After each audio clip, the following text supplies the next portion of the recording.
Welcome to the One Mindful Minute, your very oasis of daily well-being in the busy world. You may already know you have the power to transform your world, but have you fully tapped into it? In this podcast, I'll share how to unlock the power to enhance your life through the art of living well, with insightful interviews and guided practices. Will uncover the secrets to inner calm and wellness. It is time to tune in and transform. Welcome back. In this episode, I'm going to share a little bit about why One Mindful Minute, the name of the podcast, and also sharing a little bit about my personal journey of how I get started on the wellness journey and the meditation and the mindfulness life of this person, Fawn Sharat here, your wellness consultant and your host of the show. So a little bit about why One Mindful Minute is been asked by a listener who actually have asked me, is one mindful minute is something you can do in 1 minute, or is it just the name of the show? Or what is it exactly? Is One Mindful Minute name? So here are the answer. One is because we, myself included, my guests and myself, are going to share practical tips that you can actually do as a part of your daily routine. And two, taking one mindful minute in your day can actually make a difference in your life in a long run.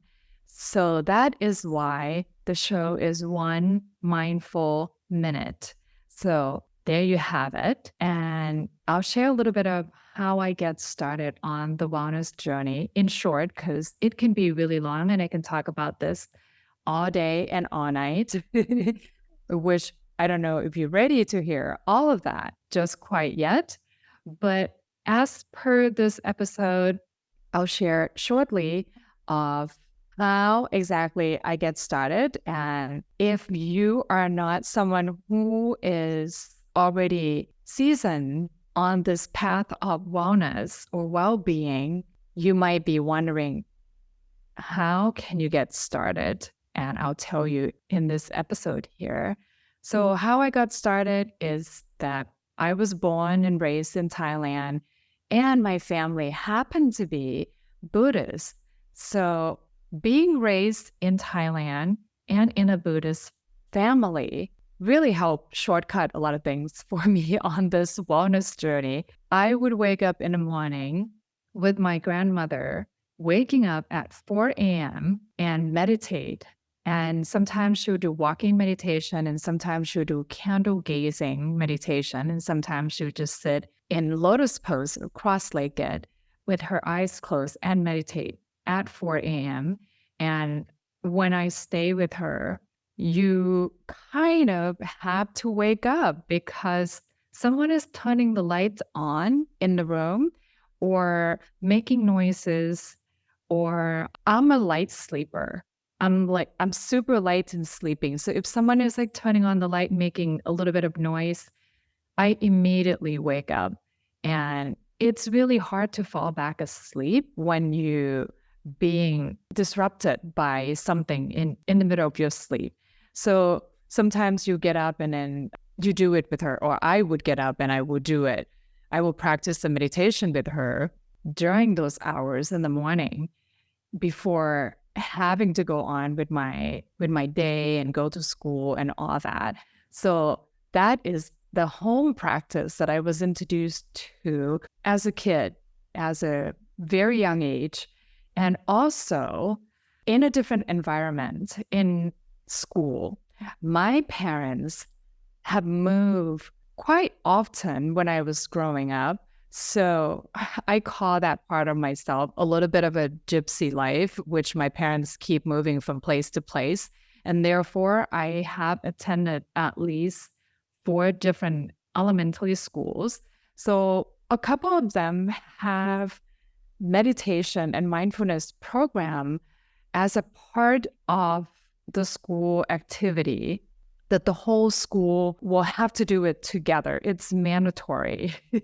Even if you don't want to participate, you have no choice. You will have to show up because everyone else in your entire school will be there. So if you are not there, what are you doing or where are you going to be? Unless you're being picked up by your parents by that time, you are forced to participate in the mindfulness and meditation activity.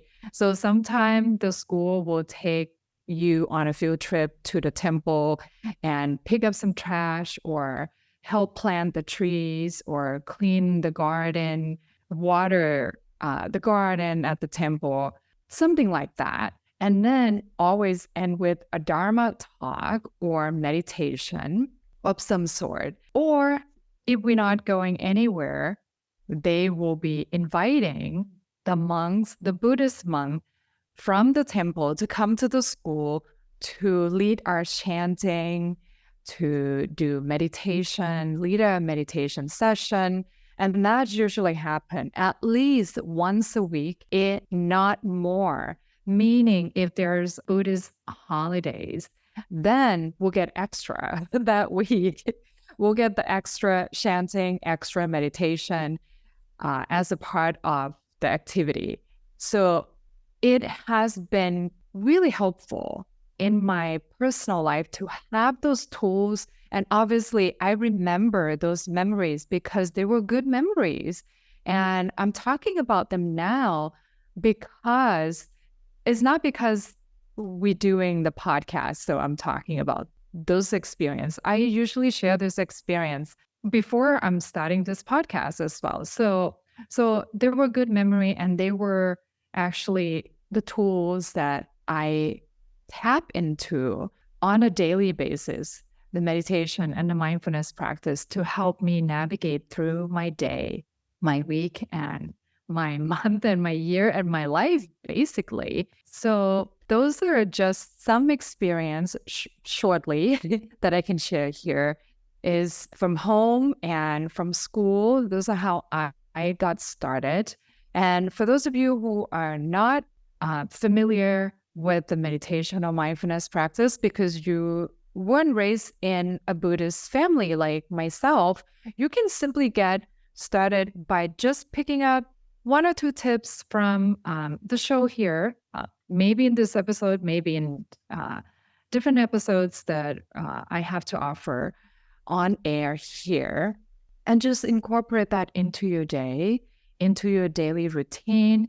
And it's only going to take 1 or 2 minutes of your time to practice to get the benefit of the mindfulness practice and the meditation. So you don't have to dedicate it 1 hour or 45 minutes.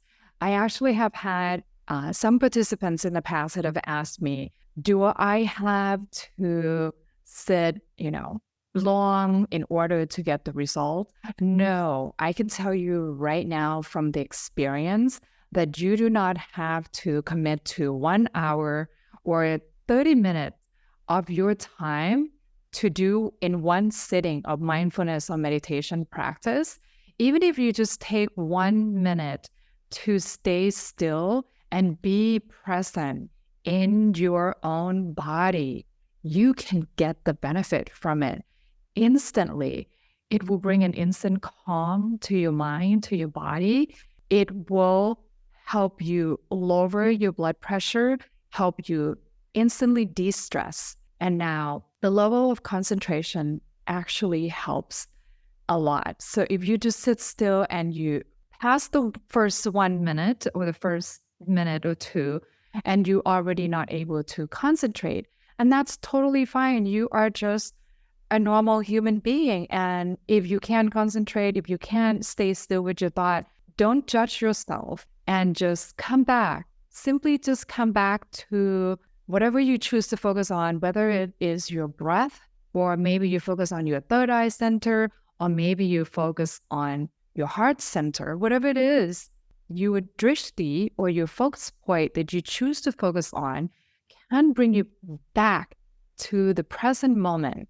And that what makes the difference. And now I'll share a little bit more of my professional life and how mindfulness have supported that in my professional life. Is when I moved to the US from Thailand, I was 22, and having a little bit of background in mindfulness and meditation was really, really helpful in transitioning into the new world and the new culture. And now a lot of you who immigrated into the new culture and the new country, the new area, the new space for your job or for your family might be able to relate to this journey, that it's lonely and it's challenging. You have to do a lot of adjustment. One, for me, was food.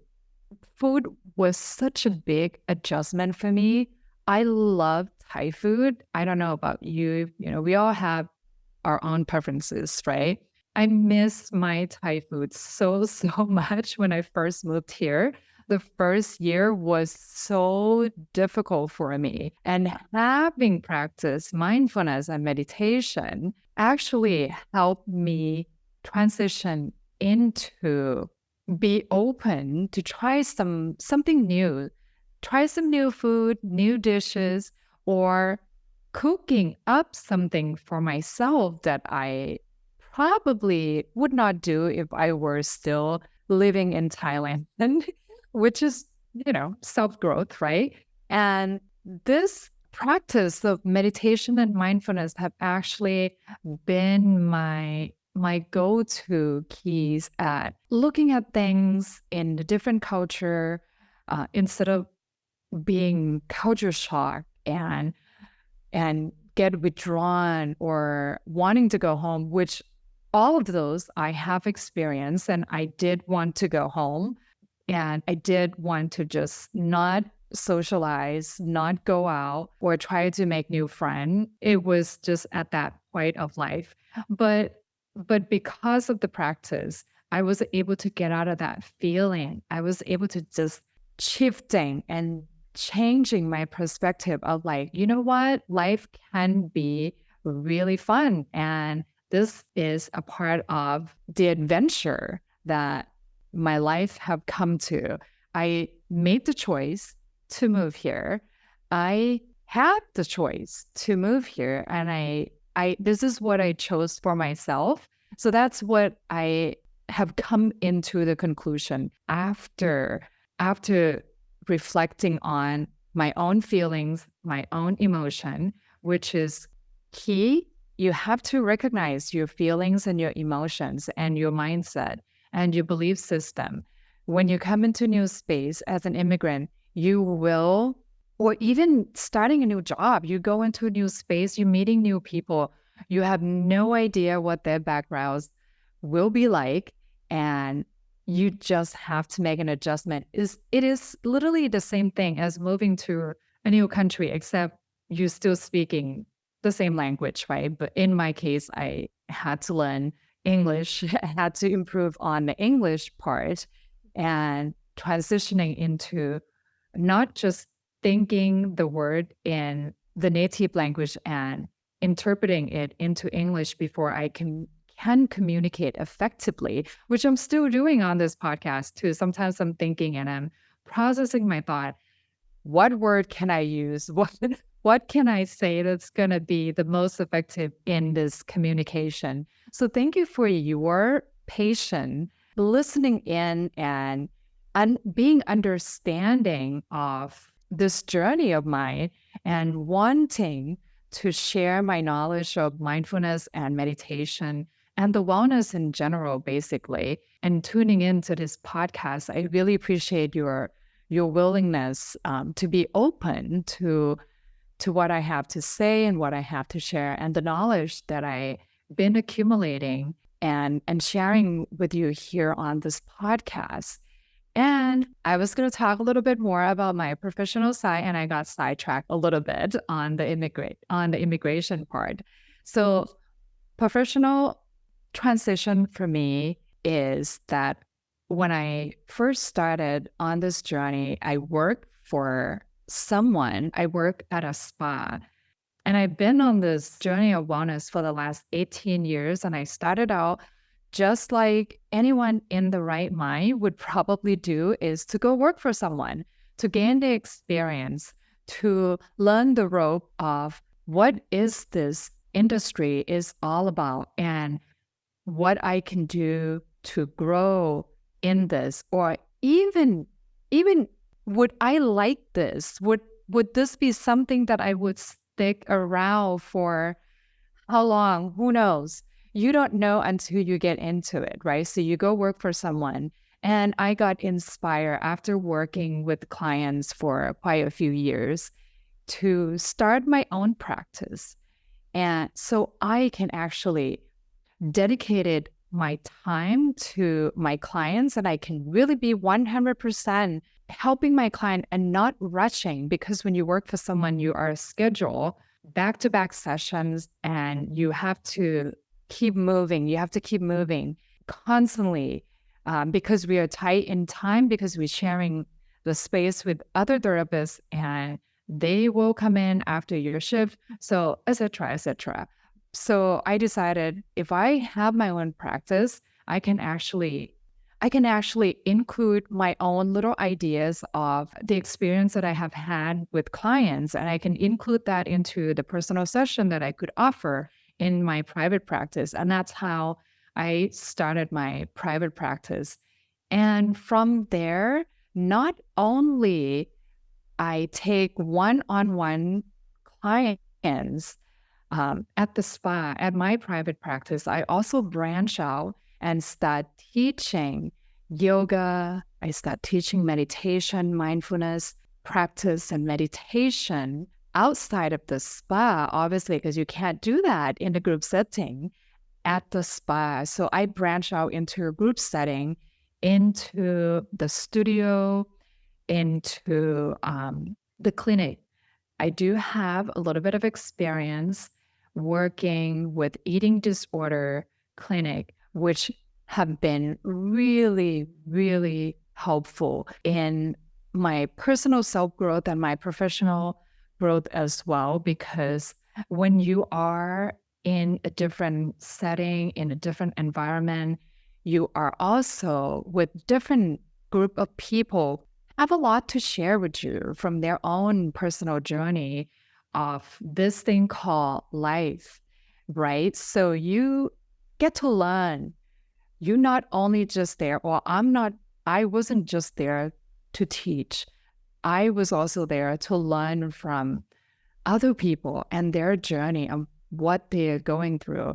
And I was privileged and fortunate enough and super honored to be able to share my knowledge to different group of people, professional and personal. In the eating disorder setting was very personal. The clients that come in were looking for a way to heal their eating disorder.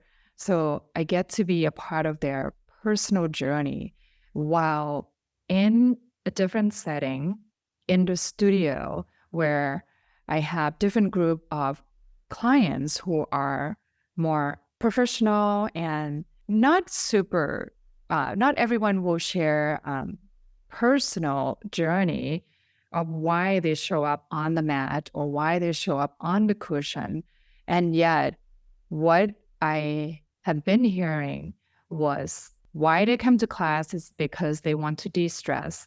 They want to increase flexibility in their physical, mental, emotional, and perhaps they have had great experience from taking or participating in yoga class or meditation classes in the past. So when they know of the class that I'm teaching, they show up because they have that expectation of when they show up, they're going to feel good. They're going to feel more relaxed. They're going to be able to de-stress in this space together within the 1 hour or the 1.5 hours that we show up together on our mats or on our cushion. And that have been a beautiful learning journey on both personal and professional side of my myself on this journey of wellness, of mindfulness and meditation. And I have learned that even if you just showing up and you may not be able to do a lot of things that your guide or your leader of the group is actually guiding you through, but you will leave with the feeling. You come into the session with the feeling, with certain feeling.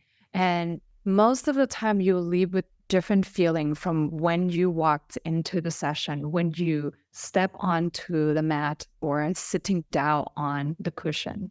So that's the same or similar goal that I hope that you will get from listening to this podcast, this episode that I'm sharing on a personal journey, that I'm sharing about personal journey on this wellness practice and wellness journey of mine. The little life out of how many million people in the world, for you to come across this podcast and to be listening to this podcast and this episode, you are meant to hear this message. You are meant to pick up one or two things from this message that I'm delivering into the universe for you to discover. And I really hope that you will tune back in again for the next episode, and I will find the most valuable content to share with you. I promise that I will deliver the content that only valuable and can make a positive impact in your life. Together here, we will make it happen. And whether me solo on episode or my guests coming on and sharing their journey or their tips and anything that they do or a mindset, belief systems that have been supporting them or how to shift the belief system, I hope that you get to pick up one or two things by the end of the episode. Just like today's episode, I like to invite you to just take a moment to be still, the one mindful minute that you could be still. Even if your mind is not still yet, if your body can stay still, relax your shoulders, drop your shoulders away from your ears, and take a big deep breath in through your nose and slow exhale through your mouth.